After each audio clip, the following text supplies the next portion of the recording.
D'abord, merci beaucoup de l'invitation qui permet d'établir un dialogue avec vous par rapport à la notion française et le Japon. Puisque, étant spécialiste du Japon, travaillant sur le 19e et 20e siècle, mais récemment j'ai concentré mes efforts sur le 19e siècle, en tout cas je reste dans la perspective nippo-japonaise, on va dire, et je n'ai pas forcément l'occasion de discuter avec des collègues historiens de la même époque ou disons d'une autre ère culturelle, donc c'est un dialogue que j'aimerais établir avec vous. Et l'exposé que je vais faire aujourd'hui consiste tout simplement en fait à présenter l'ouvrage que j'ai publié en fin 2018, Rousseau au Japon, Nakaicho Min, le mécanisme français, dont l'ambition a été de s'interroger, de rendre compte de l'intérêt des Japonais de la fin du XIXe siècle pour Rousseau et au-delà de Rousseau, de la Révolution française, avec tous les enjeux que cela pose.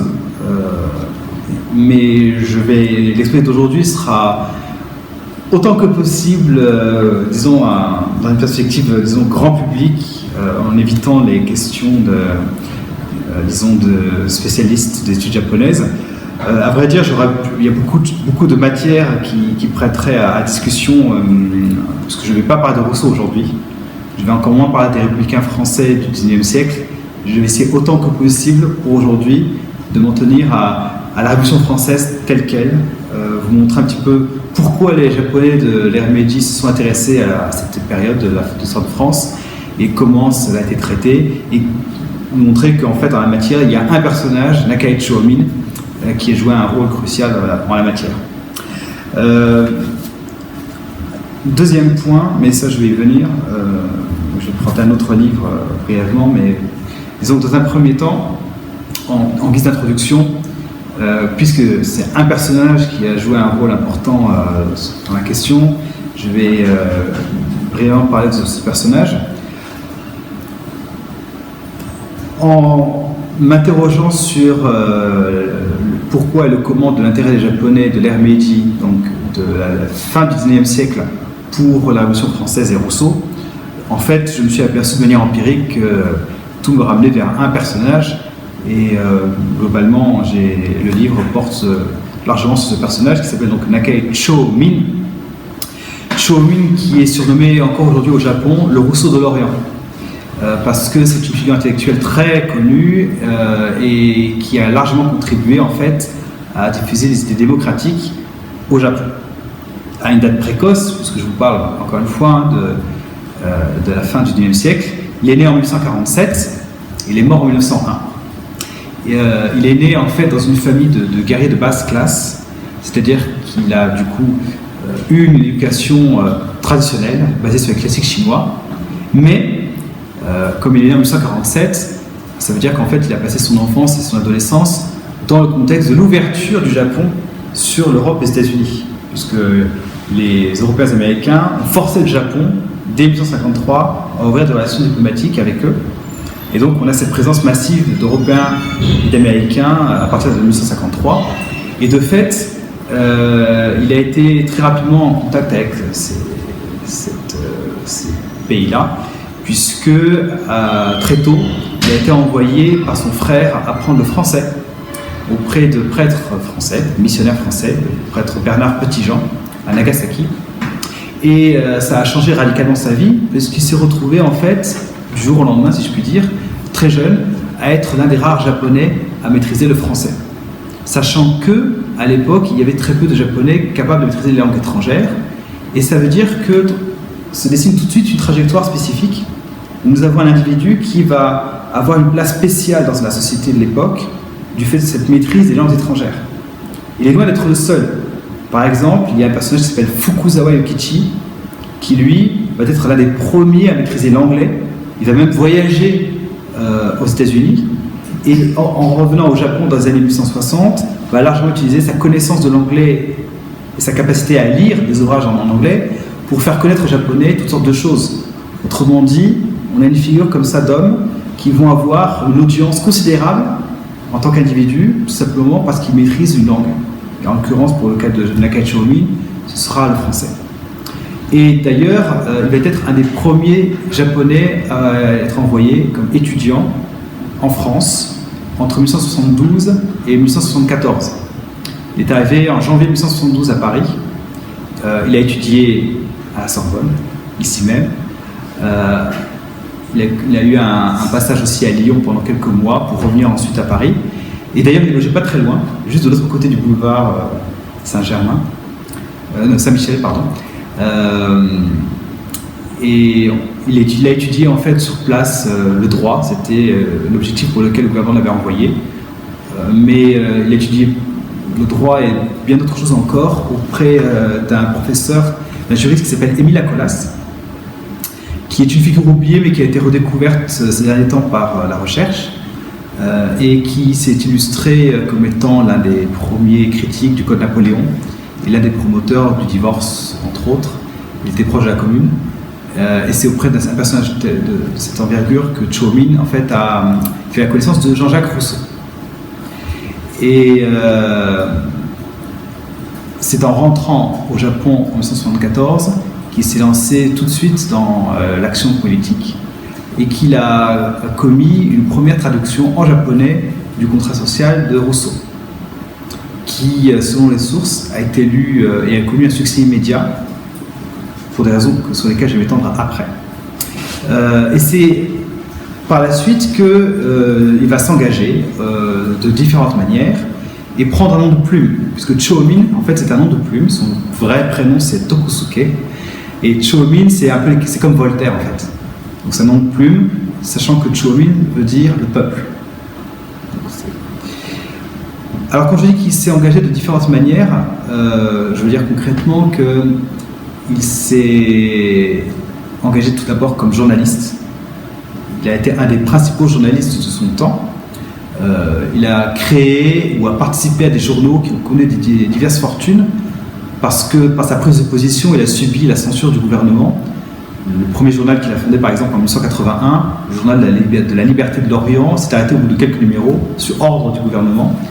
Et la suite de sa carrière journaliste a été ponctuée de ses interventions de l'État, enfin de l'État de l'époque, d'un point de vue répressif. Parce qu'il était un des tout premiers à prendre position pour la démocratie et le gouvernement n'en voulait pas. Et en fait, quand je dis qu'il est journaliste, ce n'est pas forcément au sens moderne auquel on entend aujourd'hui. Il faut avoir à l'esprit qu'à l'époque, les journaux sont pratiquement l'unique média de la société de Meiji. Et qui est journaliste, en fait, a une audience considérable. Qu'on maîtrise une langue étrangère ou non. Alors si on maîtrise une langue étrangère comme Chô Min, le pouvoir d'audience, si je puis dire, est doublé. Donc on a un pouvoir d'audience considérable quand on est quelqu'un comme Chô Min. En tout cas, en tant que journaliste, il ne fait pas que rendre compte de l'actualité, disons de manière objective. Il s'agit surtout de prendre position sur des questions, donc des interventions sur des thèmes, et les œuvres complètes qui recensent les sources connues de Chô Min sont ponctuées d'articles qui contiennent des prises de position par rapport à un thème d'actualité bien précis. Et c'est dans ces articles-là que Chô Min va être un des tout premiers, sinon le tout premier, à introduire les idées démocratiques. Défendre le pacifisme, défendre le droit de minorités tels que les burakumin, que vous avez peut-être dont vous avez peut-être entendu parler, en tout cas des minorités discriminées. Et c'est au nom de ces prises de position progressistes que Chô Min a été, de son temps, de son vivant, surnommé le Rousseau de l'Orient. Alors quand je parle de Rousseau de l'Orient, c'est parce qu'il y a aussi cet aspect de traducteur. Il a également été traducteur, donc à partir du français vers le japonais. Les traductions les plus connues sont des traductions de Rousseau. C'est lui qui a donc traduit du contrat social une première fois en japonais et une seconde fois en chinois classique, en Kanbun, en 1982-83, texte qui a eu une audience considérable au Japon, puisque nous étions dans une époque où on s'intéressait beaucoup à Rousseau, je vais y venir, mais même au-delà du Japon, puisque cette traduction a été lue en Corée et en Chine, avec des conséquences considérables, puisque ceux qui ont lu ce texte ont été parmi les premiers démocrates chinois qui ont imaginé la République comme régime et sont finalement passés à l'acte en 1911, donc en renversant l'empereur Mandchou, en suivant donc cette inspiration de Rousseau et de Chomine. Mais il n'a pas que traduit Rousseau, enfin en tout cas du contrat social, il a également traduit le discours sur les sciences et les arts. Et dans une revue de traduction qui a été ma source principale pour le livre que je vous présente aujourd'hui et qui n'avait pas été utilisé comme corpus par mes collègues japonais autrefois, enfin jusqu'à présent, c'est dans ces corpus donc figure une autre traduction de Rousseau qui est le discours sur l'origine et les fondements de l'inégalité parmi les hommes.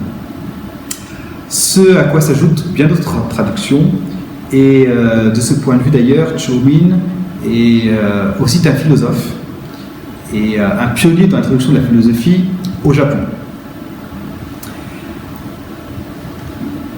Alors justement, en faisant un travail critique par rapport à ce qu'ont fait mes collègues japonais jusqu'à présent, je me suis rendu compte en fait tout un corpus de sources avait été ignoré, un corpus de traduction, et c'est un travail sur ce corpus de traduction qui m'a amené en fait à repenser toute la démarche intellectuelle de Chomine. Donc je me situe dans le champ de l'histoire intellectuelle, vous l'aurez compris, et j'ai abouti en fait à un résultat très simple, à savoir que au-delà de Rousseau, Chomine en fait a voulu introduire un groupe de textes et de personnes cohérents qui sont un groupe en fait de 8 hommes dont le point commun est d'avoir voulu introduire la République en France en la défendant contre Napoléon III et en l'établissant après la chute du Second Empire en 1971. Ces 8 hommes, vous les avez à l'écran, c'est des gens, ma foi, oubliés aujourd'hui, mais qui ont été redécouverts par la recherche tout récemment, à savoir Jules Simon, Jules Barny, l'un des deux introducteurs de Kant, Alfred Naquet, Charles Renouvier, le deuxième introducteur de Kant, Alfred Fouillé, l'un des principaux philosophes de la Troisième République, Étienne Vachereau, l'auteur de La démocratie en 1960. Bon, après, ce qui est devenu après, c'est une autre histoire. Émile Acolas et encore Eugène Véron, dont Chomine d'ailleurs a traduit. Chomine a traduit d'Eugène Véron l'esthétique. Et jusqu'à mon livre, en fait, on pensait que son intérêt pour Eugène Véron, c'était à cause de l'esthétique. Mais en réalité, Eugène Véron, c'est quelqu'un qui est fondamentalement lié à ce groupe de républicains. Chomine a traduit sous forme de livre d'Alfred Fouillé l'histoire de la philosophie. Donc, l'histoire de la philosophie traduite en japonais a été le premier livre de philosophie écrit en japonais, d'histoire de philosophie. Avant, il n'y en avait pas. De Jules Barny, Chomine a traduit sous la forme de livre La morale dans la démocratie, Minchuku no Toku, pour donner le titre japonais. Quant aux autres, en fait, ce sont des traductions parcellaires qui se retrouvent plutôt dans la revue Cédé Sourdan, donc ce corpus de sources que j'ai redécouvert, et parfois sous la forme de livres qui ont été oubliés par mes collègues japonais, mais que du coup j'ai découvert moi. Par exemple, La démocratie de Vachereau a été complètement traduite, de même que l'ouvrage d'Acolas, le commentaire sur la déclaration de 1793 qui a été entièrement traduite là aussi par Chomine.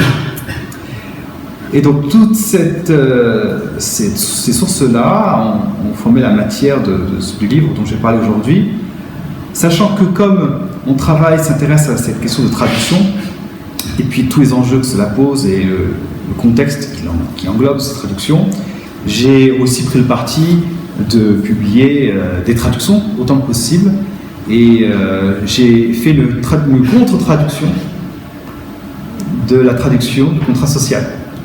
C'est-à-dire que Chomine a traduit le contrat social en chinois classique, en japonais, et moi je l'ai retraduit en français pour montrer la différence.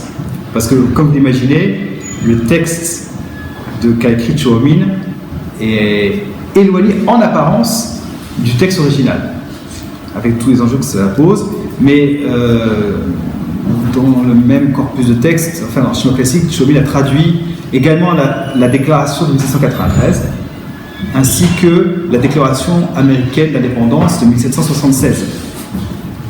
Voilà. Donc, c'est pour ça que j'ai réuni ces traductions dans ce volume.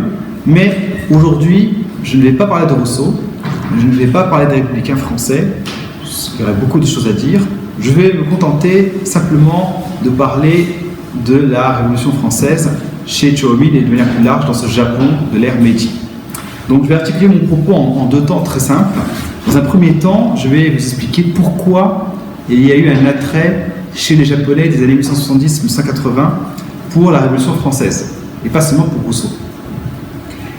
En l'occurrence, je vais vous expliquer le contexte de ce qu'on appelle le mouvement pour la liberté et les droits du peuple, qui est ce grand mouvement démocratique venu du bas, dans l'objectif de tourner la modernité enclenchée par le gouvernement dans une autre direction que celui-ci imaginait.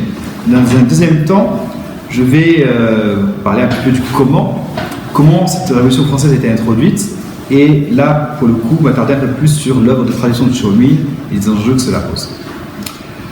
Donc, dans un premier temps, pourquoi les Japonais ont eu cet attrait pour la Révolution française? Alors, je vais essayer d'être le plus simple possible. Si jamais il y a quelque chose que vous ne comprenez pas, n'hésitez pas à m'arrêter. Je suis là pour ça. Quand on pense au Japon, il y a forte probabilité pour que vous ayez l'image de la société japonaise comme une société assez réglée, assez policée, où on ne fait pas de vagues, où on est loin d'imaginer un quelconque attrait pour le phénomène révolutionnaire. Or, quand on connaît un petit peu l'histoire japonaise, même pour l'histoire antique et médiévale, on sait très bien qu'il y a eu des phénomènes de violence, de phénomènes de révolte, de phénomènes de contestation politique intense, au point même qu'au XVe, XVIe siècle, le Japon, par exemple, a connu une longue guerre civile où c'était l'anarchie politique totale, où des villages, des sociétés paysannes, des communautés religieuses en profitaient pour avoir leur autonomie par les Arabes. Il existe des traductions françaises d'ailleurs à ce sujet, mais n'hésitez pas à les lire. Toujours est-il que quand on pense au Japon moderne, généralement, les Français, je pense, connaissent ce qu'on appelle la restauration de Meiji. L'ère Meiji, c'est une période qui va de 1868 à 1912, sachant qu'elle fait référence au règne d'un empereur, l'empereur Meiji. Okay. Je pense que le public français, d'une manière générale, connaît, je l'espère en tout cas, au moins ce terme, restauration de Meiji, avec l'idée que c'est le gouvernement qui a initié les réformes radicales mettant à bas le gouvernement shogunal pour en fait instaurer un modèle d'État sur le modèle donc, de l'Europe, le modèle de l'État-nation. Alors, bien entendu, les choses ne sont pas aussi simples. Il faut avoir à l'esprit que le Japon s'ouvre en 1953 et en fait, ce mouvement de modernisation commence avant même la chute du shogunat, du régime féodal des Tokugawa, précisément parce que le shogunat lui-même avait conscience qu'il fallait faire quelque chose pour préserver l'indépendance nationale. Et donc, avant même la guerre civile de 1868, le shogunat avait envoyé une ambassade, dont vous avez une photographie à droite, où vous pouvez voir que des samouraïs en kimono avec leurs sabres et leur coiffure typique avaient traversé le canal de Suez et s'étaient arrêtés à un instant pour aller visiter les pyramides. Après quoi ils sont allés en Europe pour visiter ces pays qui avaient eu une puissance telle qu'ils avaient réussi à mettre à bas l'empire chinois, enfin l'empire mandchou, et avaient forcé le Japon de l'autre côté de la planète à établir des relations avec eux. L'idée pour eux, c'était de renégocier les traités, parce que c'était des traités inégaux, et ils ont eu un choc en arrivant en Europe, parce qu'ils se rendaient bien compte que si le Japon était obligé d'ouvrir des relations avec eux, c'est que les Européens avaient une puissance réelle. Et parmi les Japonais, certains, comme celui que vous avez à gauche, qui est Fukuzawa Yukichi, ont pris le parti eh bien, d'aller de leur propre chef aux États-Unis, avec le peu d'anglais qu'ils connaissaient, pour apprendre, continuer leur apprentissage. Et Fukasawa Yokichi, quand il est rentré à la fin des années 1860, eh bien, enfin, dans la deuxième moitié des années 1860, il a écrit un ouvrage qui a été le best-seller de l'époque et qui s'intitule « Situation de l'Occident ». Donc c'est une sorte de somme où, en fait, il a utilisé tous les livres qu'il a lus pour présenter les différentes institutions politiques, sociales, économiques de ces pays qui intriguaient tant les Japonais. Et ce livre a une audience considérable parce qu'il faut bien avoir à l'esprit que ce soit le gouvernement, les guerriers ou les gens du peuple, personne n'avait une connaissance précise de ces Européens. On les avait bien devant nous, mais on ne comprenait pas trop, enfin on ne connaissait pas trop leur culture et leurs institutions, leur société, etc., etc. Donc, le gouvernement et les Japonais ont commencé à prendre conscience et connaissance de la civilisation moderne en lisant par exemple ce qu'avait écrit Fukasawa Yokichi. Alors par la suite, en 1868, donc il y a eu cette guerre civile du fait de guerriers qui voulaient réinstaurer le régime impérial, mais ça c'était bien sûr une excuse. La véritable raison, c'était de prendre le pouvoir au shogun et de prendre le pouvoir pour soi. Donc, ces guerriers l'ont fait, ils ont vaincu le shogun, ils l'ont renversé, et ils l'ont fait souvent le principe de restauration du régime impérial. C'est pour ça qu'on parle de restauration de Meiji. Alors, c'est là que ça devient intéressant, parce que l'objectif officiel, c'était de réinstaurer le régime impérial du 8e siècle. Donc en fait, c'était pas une sorte de révolution pour moderniser les institutions, c'était pour revenir en arrière. Et ils l'ont fait. Au départ, ils ont vraiment réinstauré les institutions telles qu'elles étaient au 8e siècle, en disant, Majesté, vous avez le pouvoir divin que vos ancêtres avaient eu, et nous sommes vos humbles serviteurs, il faut juste écouter ce que nous disons. Bien entendu, ces guerriers, une fois qu'ils ont fait ça, ils se sont rendus compte que préserver l'indépendance nationale, ce serait difficile en maintenant des institutions du 8e siècle. Donc, assez rapidement, une partie d'entre eux ont confisqué le pouvoir et en fait sont devenus les hommes forts du régime. On les appelle les oligarques. Donc, je vais parler des oligarques. Donc, des individus dont je ne vais pas parler du nom, sinon je vais vous perdre. Mais ces oligarques, voilà, ils ont compris qu'en fait, il ne fallait pas seulement réformer les institutions pour revenir au 8e siècle, il fallait en réalité adopter le modèle européen. Et ils ont compris assez tôt qu'il ne s'agissait pas simplement d'institutions. Des gens comme Fukasawa Yokichi d'ailleurs prenaient parole pour dire ce n'est pas que l'État qu'il faut réformer, c'est toute la société qu'il faut réformer. Alors, ils sont passés à l'action. Comme vous pouvez voir sur la photo à gauche, ils ont abandonné leur kimono pour porter le chapeau haut de forme et les costumes européens en bonne et due forme, si je puis dire. Et certains d'entre eux sont même allés en Europe en 1973 pour rencontrer directement les souverains ou présidents, enfin en tout cas les dirigeants européens et américains, leur parler directement pour leur dire voilà, nous allons nous moderniser, donc on peut essayer de renégocier les traités inégaux que vous nous avez forcés d'accepter il y a 20 ans. Bon, on leur a dit non, c'est pas possible, vous n'êtes pas assez civilisé, il faut que vous accédez à la civilisation. Alors, en revenant au Japon, ils sont passés à l'acte. Ils avaient déjà même commencé à le faire, à vrai dire, avant même cette ambassade de 1973. Ils ont mis fin aux seigneuries, aux domaines féodaux, qui étaient près de 208 dans le Japon de l'époque, et les ont remplacés par une quarantaine de départements, en demandant dans un premier temps aux seigneurs de ne plus être seigneurs et de devenir des préfets. Et tous les guerriers, cette masse de samouraïs qui étaient au service de ces seigneurs et qui étaient l'armature du système féodal des Tokugawa, eh bien, une poignée ont été recyclés comme fonctionnaires de l'État nouveau et la quasi-totalité ont été remerciés. C'est-à-dire que du coup, les acteurs de la guerre civile de 1868, pour une bonne part, et les autres, sont devenus du jour au lendemain les perdants de cette victoire, si je puis dire, puisqu'ils ont été remerciés, et bien, comme vous pouvez l'imaginer, ils n'étaient pas contents du tout.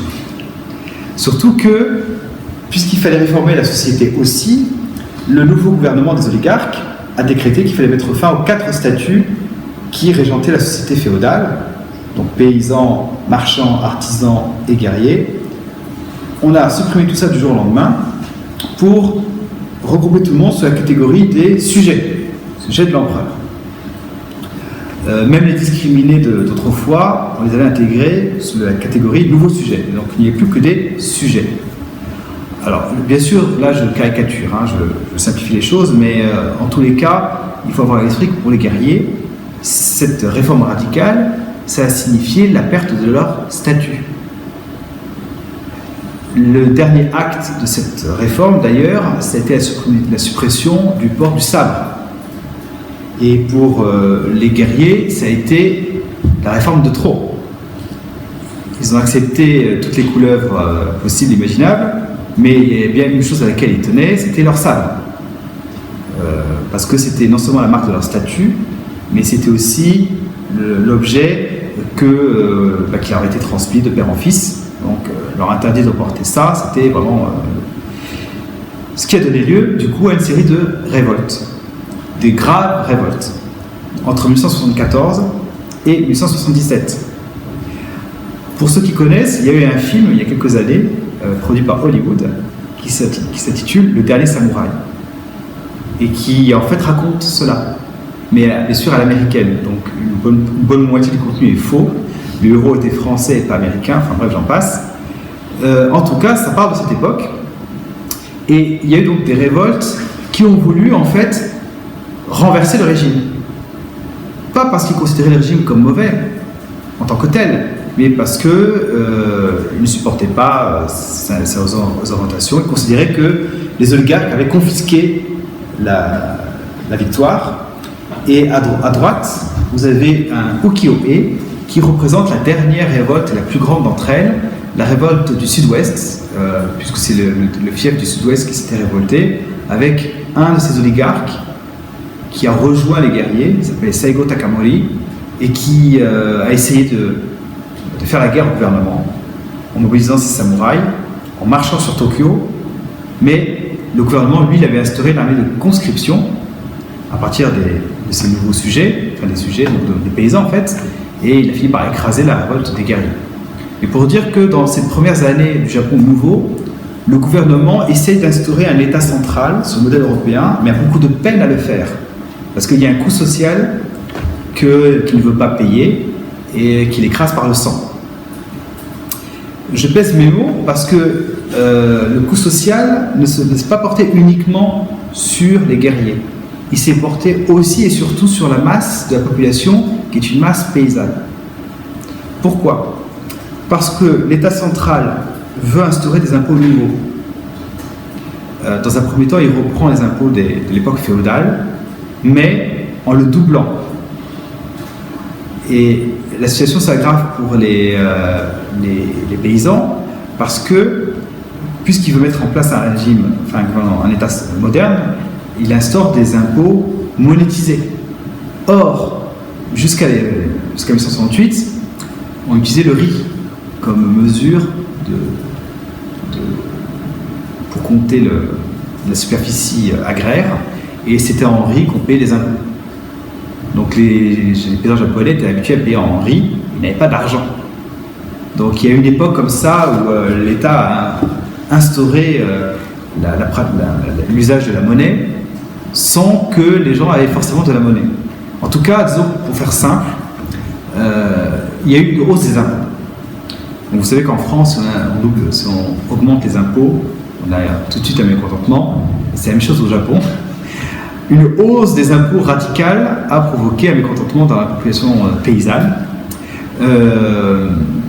avec une situation économique difficile qui a jeté pas mal de paysans dans la pauvreté, et donc qui a nourri une contestation sociale qui a coïncidé avec ces révoltes guerrières.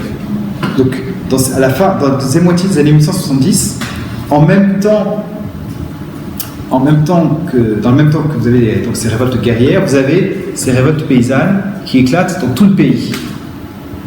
Alors ce ne sont pas des révoltes pour renverser le régime, mais ce sont des révoltes protestataires qui impactent, bien entendu, néanmoins, l'État. Cet État central qui se construit. Alors, c'est dans ce contexte que certains guerriers vont vouloir s'opposer au gouvernement, mais pour toute autre raison.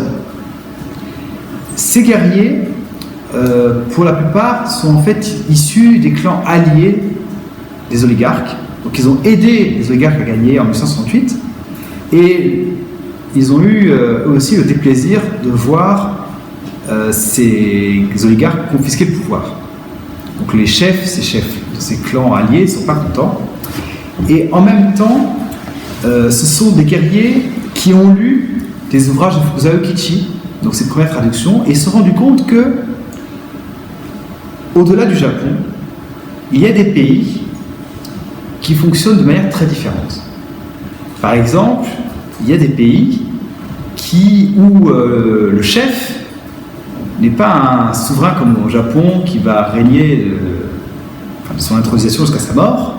C'est un chef qui va être là pour quelques années et bizarrement partir pour être remplacé par un autre, suivant en fait l'accord de l'ensemble de la population, par un mot bizarre qu'on appelle élection. Je pense bien sûr aux États-Unis.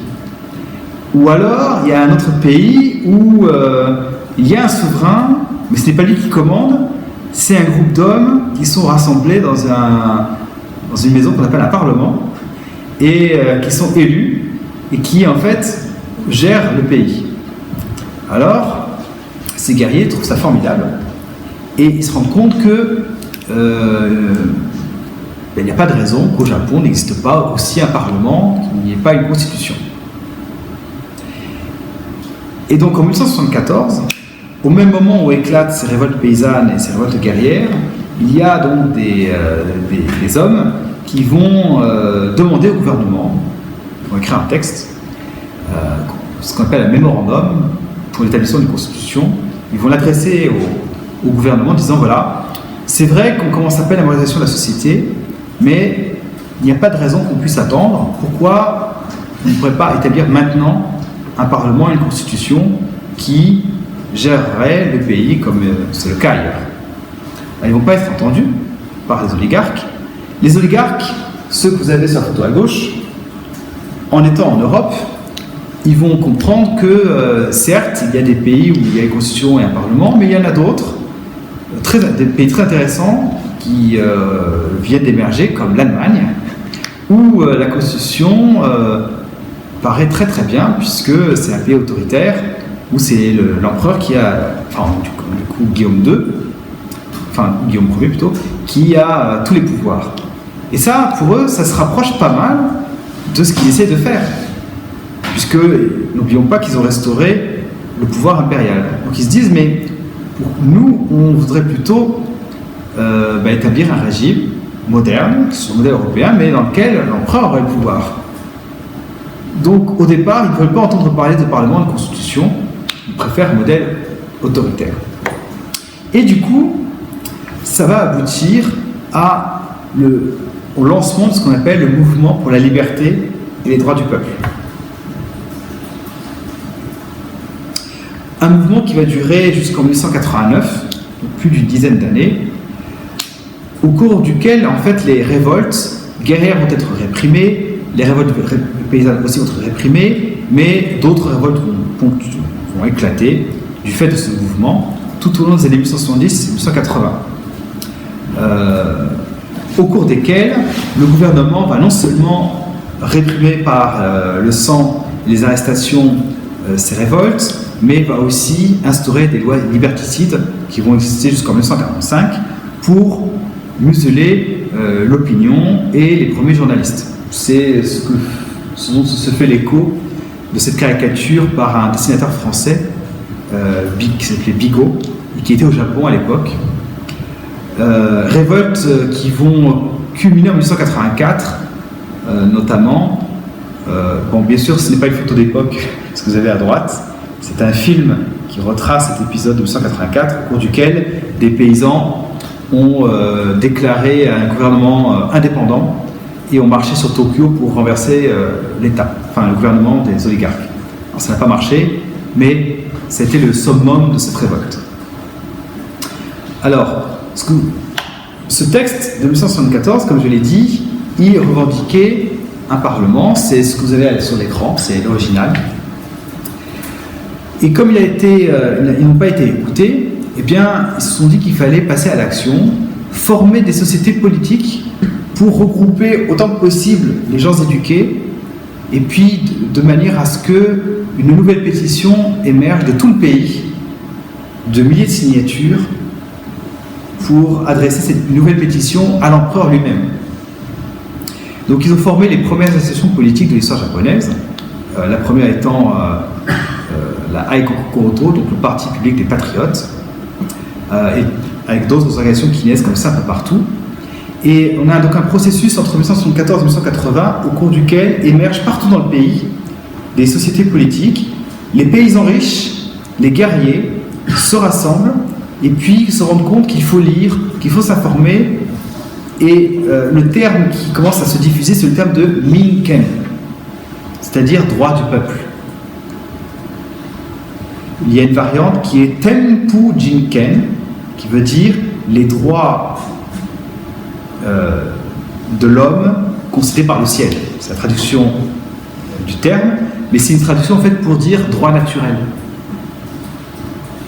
Et à la même époque se diffuse en fait la connaissance des sociétés européennes, donc les gens ont conscience que aux États-Unis, en Angleterre ou encore en France, les gens disposent de ce qu'on appelle les droits d'expression, les droits d'association, et ainsi de suite.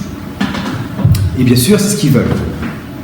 Donc il ne s'agit plus simplement d'établir une constitution et un parlement, il s'agit aussi d'établir une constitution qui garantit ces droits. Donc vous voyez que les choses vont très vite. On est un Japon qui était encore en kimono il y a quelques années, et là on comprend déjà qu'on peut aller à autre chose. Alors, en 1880, les chefs de ce mouvement décident de se rassembler, de fonder une ligue nationale pour rassembler des signatures, des milliers de signatures, afin donc d'établir une nouvelle pétition et l'adresser à l'empereur. Pour dire, voilà, Majesté, vous êtes l'empereur, certes, mais nous sommes le peuple, on a envie de quelque chose, et voilà ce que nous voulons. Alors, ils l'ont fait, et bien sûr, les oligarques n'étant pas bêtes, ils ont anticipé cela, et quelque temps après la soumission de la pétition, eh bien, ils ont fait déclarer par l'empereur, un texte qui promettait une constitution pour 1889. Alors bien entendu, au départ, les gens étaient contents, en disant voilà, on est écouté. Sauf que tout le monde a assez rapidement compris qu'en réalité, le gouvernement avait un autre projet en tête, parce que les oligarques ont invité des conseillers prussiens très tôt, et même certains oligarques sont partis en Prusse, enfin en Allemagne, pour travailler sur un projet de constitution, mais sur le modèle prussien. Donc en fait, vers une orientation autoritaire du régime, dans lequel les droits, tout ça serait, sinon bafoué, au mieux, disons, minimisé. Et donc, durant les années 1882-83, on voit apparaître au sein de la population civile ce qu'on appelle des constitutions privées. C'est le terme de l'époque, enfin des termes qu'on a retenus dans la historiographie, et on voit des individus qui prennent l'initiative de rédiger des constitutions. On a par exemple un exemple d'une constitution rédigée par un enseignant dans un département du nord du Japon. On a un autre exemple d'un intellectuel du mouvement qui est tout à fait intéressante parce qu'il proposait le suffrage universel masculin et féminin. Il proposait d'avoir une seule chambre qui serait élue bien sûr par le peuple qui gérerait les affaires du gouvernement du pays. Et même s'il y avait ce Parlement, cette constitution par cet intellectuel proposait au peuple d'avoir un droit de résistance, c'est-à-dire de s'opposer par les armes s'il le faut, si les orientations du gouvernement ne lui plaisaient pas. Alors il y a toutes sortes comme ça de constitutions privées qui voient le jour. Et dans le même temps, eh bien, les partisans du mouvement comprennent que on a tout intérêt à former ce qu'on appelle un parti politique. Bien entendu, c'était quelque chose de complètement nouveau et il a fallu du temps pour que les gens comprennent ce que c'était. Et ces premiers partis politiques, en fait, il y en a deux qui se forment en 1982 et 1983. Le premier s'appelle le Parti de la Liberté, Jiuto, qui est inspiré du modèle français. C'est le parti formé par les gens de 1874 et ce fameux texte, cette fameuse pétition dont je vous ai parlé. Et puis il y a un autre parti qui s'appelle le Parti constitutionnel réformiste, Rikken Shinto, qui lui est inspiré du modèle anglais. Ce sont des gens qui sont plus liés en fait au monde anglo-saxon, enfin, qui connaissent l'anglais et qui en fait préfèrent le modèle anglais. Vous avez un souverain, mais un parlement qui prédomine.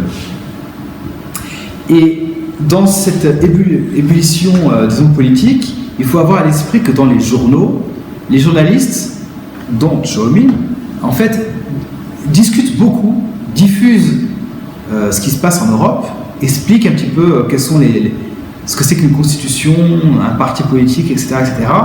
Et il y a des débats, parce que certains journalistes n'ont pas forcément la volonté comme Choi Min, d'instaurer un régime démocratique. Certains sont plutôt sensibles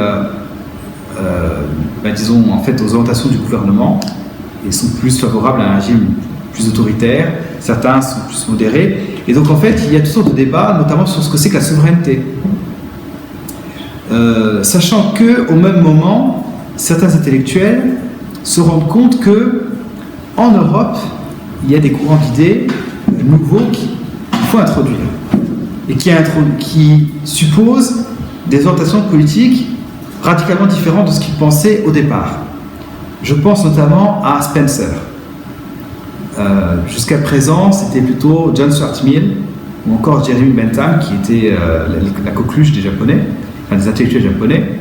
Mais à partir des années 1980, il y a un certain Kato Hiroyuki, pour ne pas le nommer, qui était un des partisans du mouvement pour la liberté et le droit du peuple, qui introduit Spencer et l'évolutionnisme social en disant « Je me suis trompé, j'ai lu Spencer qui est le grand penseur anglais à la mode et Spencer nous explique que la société fonctionne comme la nature sur le principe de la sélection naturelle. Et donc ce sont les plus forts qui dominent. Et donc du coup, je ne crois plus dans les droits du peuple, je vous lâche, je rejoins les oligarques. » Alors, du coup, il y a eu des débats comme ça où les partisans du mouvement pour la liberté et le droit du peuple ont essayé d'utiliser Spencer pour dire non, on peut tout à fait défendre le droit du peuple sur la base de Spencer. Enfin bref, il y a toutes sortes de débats sur lesquels je ne vais pas rentrer, mais dans lequel se situe bien sûr Choi Min et cette introduction de Rousseau de la Révolution française. Alors, ces débats et cette agitation, cette ébullition, culmine en 1984. Parce que elle culmine dans la violence en 1984, parce qu'en fait, en même temps que les gens commencent à étudier et comprendre ce que c'est que les droits, dans le même temps, au niveau local, ils subissent la pression des préfets, des gouverneurs qui sont donc, les agents du gouvernement, et donc il y a des arrestations incessantes, des incidents, des arrestations, etc., avec cette fameuse révolte dont je vous ai parlé, qui a failli renverser le gouvernement. Et donc c'est au cours de la répression que, en fait, le Parti de la Liberté décide de se dissoudre. Donc il y a un temps d'arrêt comme ça du mouvement, et le mouvement reprend à peu près 2 ans après, donc en 1986.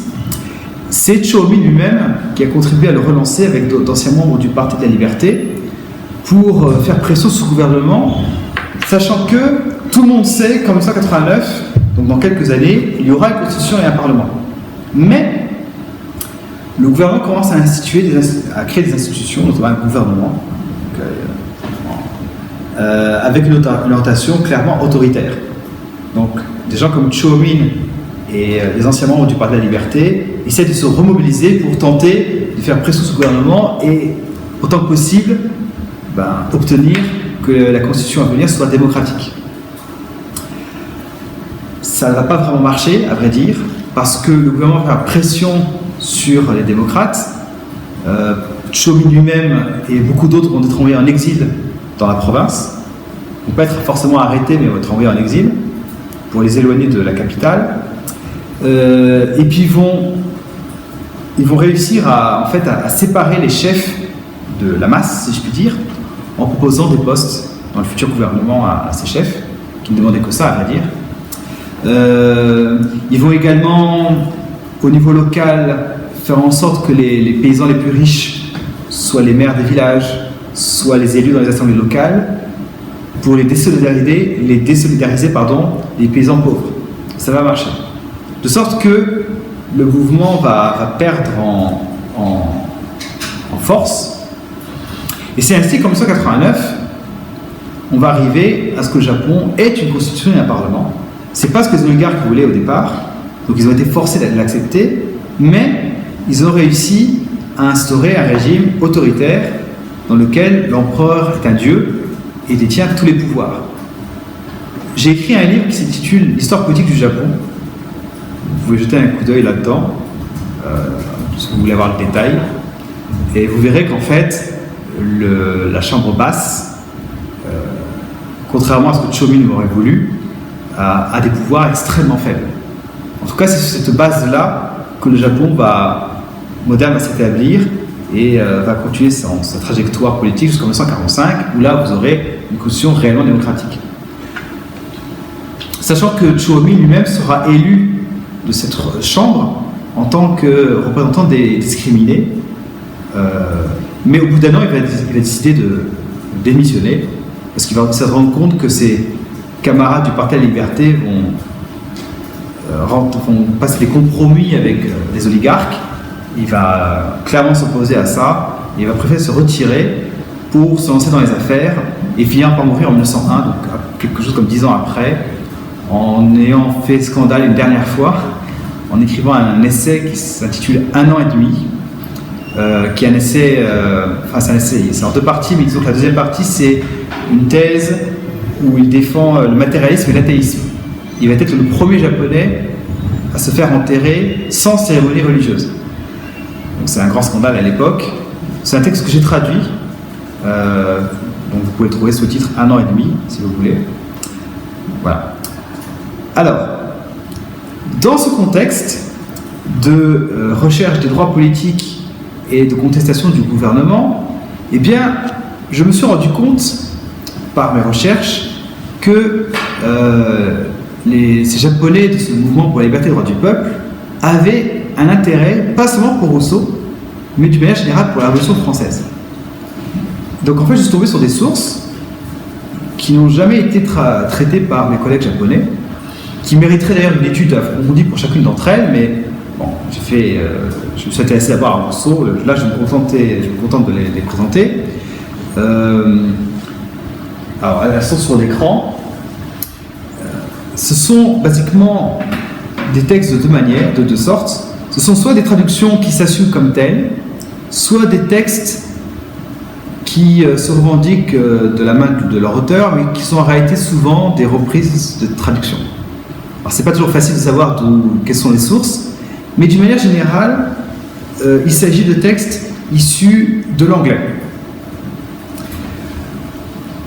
Par exemple, vous pouvez voir qu'en 1878, vous avez une traduction d'une histoire de la Révolution française d'un certain François Mignet de 1824 et qui était traduite sous le titre Futsukoku Kakomeishi, donc histoire de la Révolution française, c'est pratiquement le titre original, mais c'est une traduction à partir de l'anglais.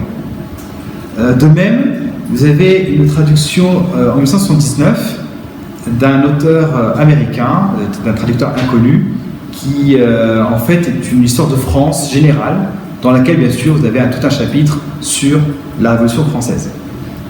Et puis, quand on passe aux années 1880, alors je m'excuse de la taille, j'ai pas réussi à l'agrandir.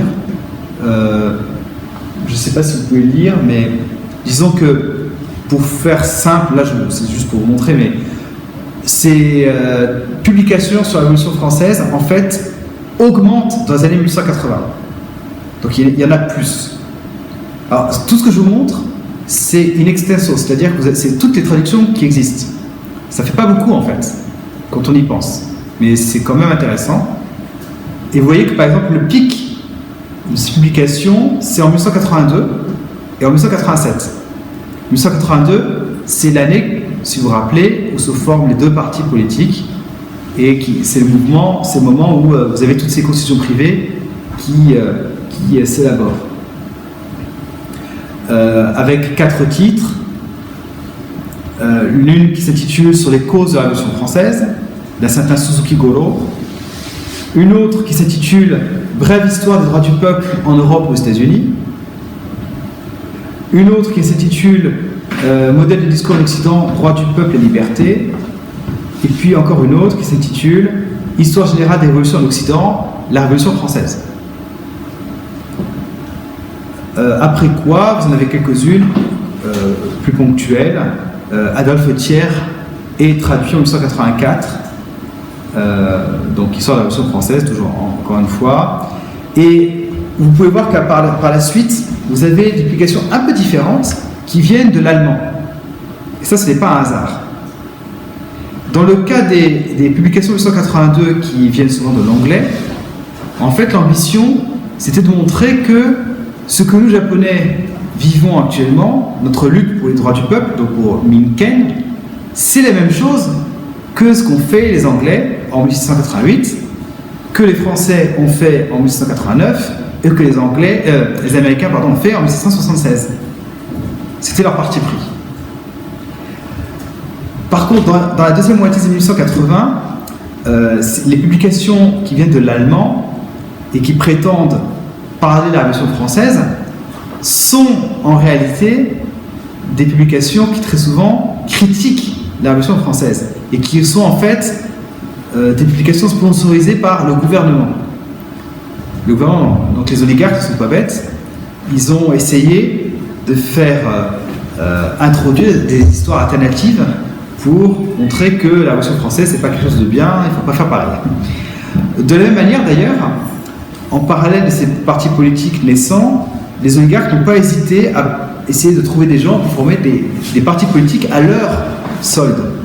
Par exemple, en 1982, il y a un parti qui s'appelait le Teiseito, le parti du gouvernement impérial, qui avait été formé par un journaliste, mais proche d'eux, qui a eu une durée de vie très, très courte, mais qui avait été formé dans l'intention de concurrencer le Parti de Liberté et le Parti réformiste. De la même manière, c'est le gouvernement qui a fait, alors je ne pense pas que je le mentionne ici, mais il a sponsorisé la traduction de textes de Edmund Burke. Enfin, je ne disais pas la prononciation, hein. Mais toujours dans l'histoire, enfin dans la perspective de critiquer Rousseau et d'offrir une alternative autoritaire au discours que les partisans du mouvement pour la liberté et les droits du peuple essayaient de diffuser. Alors bien sûr, dans la deuxième moitié de 1880, il y a quand même des publications qui essayent de faire connaître la Révolution française, à commencer par celle de Nakai Chomi lui-même. En 1986, il écrit un récit des 2 siècles de la France avant sa Révolution, mais je vais y venir. Et puis il y en a quelques autres comme ça, qui sont des histoires de la Révolution française. On a également une traduction, par exemple, vous le voyez en 1988, d'un texte de Lafayette qui s'intitule « Conséquences de la Révolution française, honte du Parlement, la condamnation à la mort de Louis XVI ». Enfin, j'ai pas eu l'occasion de le lire, donc je ne sais pas ce que ça vaut, l'original, mais voilà, ça a été traduit. Alors, donc vous le voyez, il y a eu un intérêt pour la Révolution française par toutes ces publications. Je ne mentionne pas les traductions de Rousseau là-dedans, mais elles en font partie, bien sûr, parce que les Japonais de l'époque considéraient que leur mouvement relevait du même ordre que ces révolutions qui avaient eu lieu en Europe et aux États-Unis. Alors du coup, la question qui vient, c'est la deuxième partie de mon propos, c'est comment la Révolution française a été introduite. Je vais parler notamment de Chō Min, parce que c'est Chō Min qui a fait l'essentiel du travail pour faire connaître la Révolution française. Là, je vous ai présenté quelques titres, mais si on s'intéresse à Chō Min lui-même, le volume est beaucoup plus important, en quantité comme en qualité. Donc tout d'abord, pour vous montrer les sources, de manière la plus brève possible parce que le temps passe, Chō Min a traduit ou a fait traduire dans ses revues, dans ses livres, des textes officiels tels que la Déclaration d'indépendance américaine de 1776, la Déclaration du 22 mai 1790, la Constitution montagnarde de 1793, des textes de Condorcet, la Marseillaise, l'essai sur le despotisme de Mirabeau, des textes philosophiques tels que des délits et des peines de Beccaria, l'esquisse d'un tableau historique des progrès de l'esprit humain de Condorcet. Alors à chaque fois, c'est pas forcément le texte entier, hein, c'est des passages ou un chapitre. La liberté conquise ou le despotisme renversé, qui est une pièce de théâtre d'Harry de Guerville, une pièce complètement oubliée à l'époque même de la Révolution française, à vrai dire, que Chō Min a visiblement lu par lui-même dans la bibliothèque de la Comédie Française, parce que c'est uniquement là qu'elle se trouve, aujourd'hui encore. Et puis il y a des textes historiques, tels que l'histoire parlementaire de la Révolution française de Philippe Buchez, l'histoire de France de Victor Duruy, en l'occurrence les chapitres consacrés à la période de la Révolution française, et que Chō Min a utilisé pour écrire son fameux récit des 2 siècles avant la Révolution française. Autre texte, l'histoire populaire de la Révolution du Verger de Oran. En fait, Chō Min a utilisé le chapitre qui présente les cahiers de doléances de 1789 pour en fait les traduire dans sa revue pour montrer le texte en fait, des cahiers de doléances. C'est pas tellement le livre en lui-même, c'est plutôt le texte des cahiers de doléances. Une sorte de résumé des cahiers de doléances. Et puis enfin, un livre qui s'intitule Le socialisme pendant la Révolution française d'Amédée Lefort, dans lequel en fait Chō Min a pris un autre texte important de l'époque de la Révolution française, c'est-à-dire le manifeste des égaux. Voilà. Donc autant de textes, et vous voyez que Chō Min, et pour les Japonais, j'ai pu en parler la semaine dernière à Tokyo, mais même pour les Japonais, c'était quelque chose qui a été complètement ignoré jusqu'à mon livre, parce que tout le monde était focalisé sur Rousseau, et on ne s'en rendait pas compte que Chō Min avait fait traduire tout ça. Donc Chō Min n'a pas fait que traduire Rousseau, il a fait traduire aussi tous les textes importants de la Révolution française. Alors, ces traductions ont des caractéristiques intéressantes. Donc vous voyez déjà qu'il y a un parti pris. C'est vraiment l'idée de faire connaître la Révolution française dans un sens positif. Dans une perspective qui n'est pas tellement différente des autres traductions que je vous ai présentées, à savoir que le mouvement pour la liberté et droit du peuple, ce mouvement pour Minken, droit du peuple, ça a vocation à être la même chose que la Révolution française. Nous nous battons pour les mêmes causes. Et donc il faut s'inspirer de la France pour faire la même chose au Japon. Ce qui d'ailleurs a amené souvent, dans ces traductions, à devoir éviter la censure. Parce que vous imaginez bien que dans ce Japon déjà impérial, avec une rotation autoritaire, présenter des textes d'un pays, d'une période au cours de laquelle on a coupé la tête au souverain, etc., ce n'était pas évident. Alors je vais vous donner 2 exemples. La traduction de Mirabeau, l'essai sur le despotisme.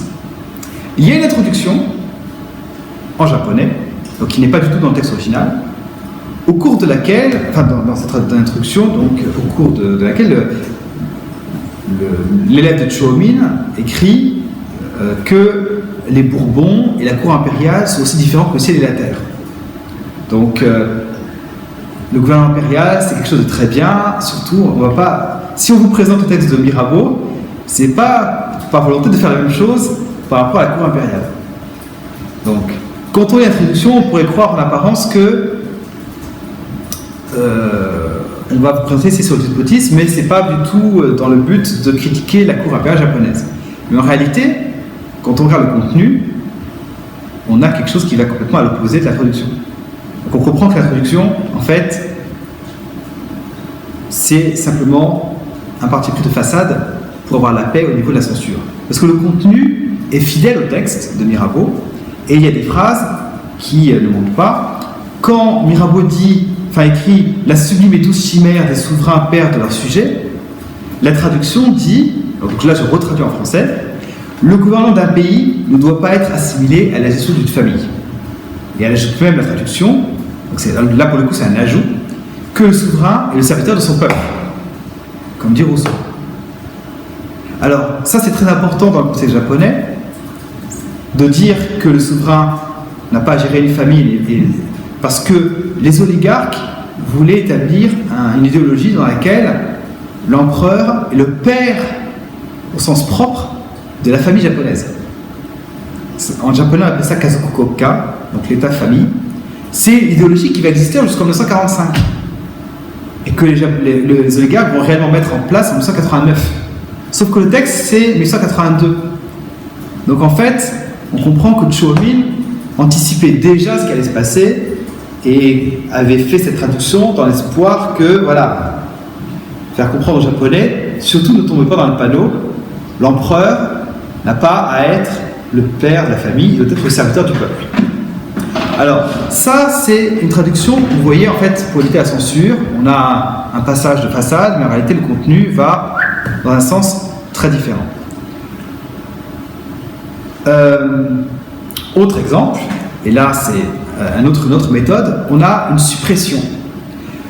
La traduction du contrat social a été publiée sous la forme de feuilleton dans la revue, la même revue, avant d'être publiée sous la forme de livre, en 1983. Quand est publié sous forme de feuilleton, on a un commentaire pour un passage de Rousseau, dans lequel Chōmin lui-même écrit que Yao, Shun, Yu, Wen de Qin, Marc Aurèle de Rome, Louis IX de France, et tout particulièrement les saints rois de notre pays, tous ont prodigué au peuple humanité et bienveillance. Ils ont agi avec le peuple comme avec un homme médecine, etc., etc. Quand on connaît Chōmin, là on a clairement des mots qu'il n'utilise jamais dans ses propres textes. Et de fait, dans la traduction publiée sous forme de livre, qui est la version définitive, le commentaire est supprimé. Donc, mon interprétation personnelle, c'est que ce commentaire dont le style et le ton et le contenu n'ont absolument rien à voir avec ce que dit Chōmin d'habitude, et là encore, une simple précaution de façade pour éviter la censure. D'ailleurs, précaution qu'on retrouve dans l'introduction d'une autre manière, mais je vous renvoie à la lecture de la préface, c'est très clair comme ça. Alors, vous l'aurez compris, Chōmin fait un gros effort pour faire connaître la Révolution française avec les idées qui vont avec, mais quand on fouille un peu, on se rend compte qu'il y a une contradiction. Parce qu'en fait, Chōmin traduit des textes et des visions de la Révolution française. Et là, j'espère avoir un dialogue avec vous sur ce sujet, parce que je ne connais absolument rien de la Révolution française. Je me suis simplement basé sur les études que j'ai trouvées. Il me semble qu'il y a une contradiction entre, dans les textes qu'il introduit, parce que les textes ont des positions par rapport à la Révolution française opposées. C'est pour ça que je parle ici de Constitution 1791 et 1793, parce que il y a certains textes qui présentent surtout les Girondins. Je pense notamment à l'ouvrage du Verger de Horan, dont Chōmin extrait les cahiers d'audience. Mais quand on lit le texte du Verger de Horan, en fait, elle a une vision de la Révolution française, une vision historique, dans laquelle la Révolution française est le produit d'un mouvement qui remonte au XVe siècle, selon elle, et qui est en fait une vision dans laquelle elle a une vision positive des Girondins. Donc, elle critique les montagnards, et elle n'est pas la seule.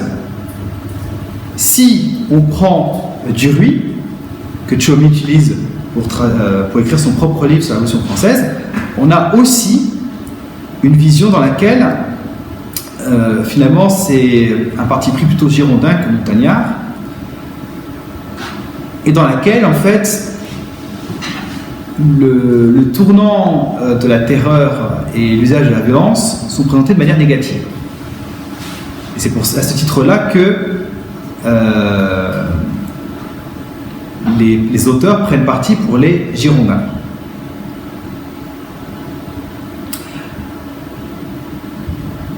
Alors, du coup, si on prend les textes écrits par Tchiomi lui-même, notamment ce fameux texte « Les récits de 2 siècles de la France avant sa révolution », Tchiomi présente Robespierre et les Girondins. Alors, c'est basé sur Duruy, certes, mais c'est sa propre plume. Et en fait, Robespierre est présenté comme un partisan des thèses démocratiques et égalitaires, influencé par Rousseau, mais porté à l'excès du fait de son caractère passionné. Si on prend les articles écrits par Tchiomi lui-même, eh bien, on a un parti pris de Tchiomi qui s'assume comme tel, dans lequel Tchiomi dit que l'origine de la Révolution française ne se trouve ni dans le peuple, ni dans Louis XVI, mais en fait dans les mauvais ministres, tels que Calonne, Brienne et Ferreri, qui avaient pris des mesures qui finissent par mécontenter le peuple contre son souverain. Et dans d'autres articles, il écrit que sa période préférée dans la Révolution française, c'est la constituante, celle où se créent les institutions. Et que les personnages qu'il apprécie le plus, c'est Mirabeau et Sieyès. Et il appelle même ses contemporains à imiter la Révolution française, mais sans la dérive volante que représente la terreur. Alors ça, c'est assez déroutant, parce que d'un autre côté, il y a un autre Tchiomi qui est clairement le Tchiomi montagnard, celui qui traduit Rousseau, celui qui traduit Faure, celui qui traduit les manifestes des égaux, dans lequel, et la déclaration bien sûr de 1893, dans lequel il y a un parti pris où il faut rechercher l'égalité, quitte à utiliser la violence.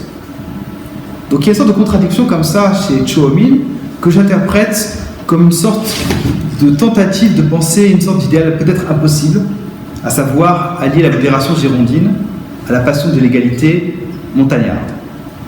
Alors ça vaut ce que ça vaut, mais il semble que Tchiomi a considéré qu'il fallait certes se mobiliser pour gagner ses droits, mais qu'on pourrait avoir un souverain, et ce serait un souverain qui en fait serait le serviteur du peuple, et la souveraineté serait entre ses mains. C'est une position que Tchiomi a eue dès 1881 et qui a fini par exprimer de manière plus détaillée au fur et à mesure qu'on se rapprochait de la date fatidique de 1889 et donc de l'établissement de la Constitution. Et donc, peut-être que Tchiomi considérait qu'on pouvait renvoyer dos à dos Girondins et Montagnards, et qu'en suivant Rousseau et la liberté morale, eh bien, il suffisait simplement de bien connaître la philosophie politique, de bien connaître pour gagner la liberté morale, et que c'est avec la liberté morale surtout que le peuple gagnerait sa liberté plus que par la violence. C'est une hypothèse, en tout cas, cela m'incite en fait à vous suggérer une autre conférence dans un avenir proche ou lointain où je pourrais vous parler plus de la réception de Rousseau chez Tchiomi. Je vous remercie de votre attention.